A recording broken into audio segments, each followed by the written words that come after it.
Oh, look it, I have hijacked somebody's phone. This is the Lunatic Bunnies channel, but I have hijacked it because she is working on her Saturn cylinder head. Ah, yes. She's trying to get her nice and clean. Of course, we're going to soak the whole head. You should do some talking. This is your channel. You're the one that took over the phone. Yes, I did. Am I on your way now? Yes, so.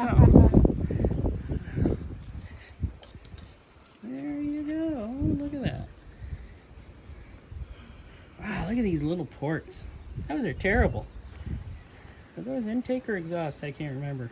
You flipped it over. Oh, those are exhaust. Wow, those are teeny little exhaust ports. It's like they cut them off halfway through.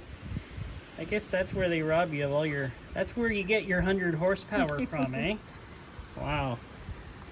I don't even know if you get 100 horsepower out of this thing. 10? Maybe 10? 10 horsepower?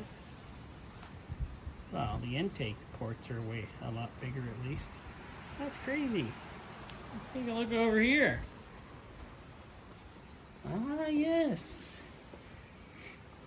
The engine block, the 1.9 single overhead cam, power monster. A lot less on power, more of a monster. But yes, she's doing her job here, just making sure everybody knows that. She has no time to film, so I had to put this out for her. I just keep forgetting to film. So, you know. It's not like I'm making money out of it. I know you're not making money, but some people do like to know what you're doing. I doubt that. Well, signing off from Lunatic Bunnies channel. I may have some videos out soon, but I'm not making any money on mine either, so who knows what I'm going to do if mine run away. But yes, my G6 is working out fine. And have a great day.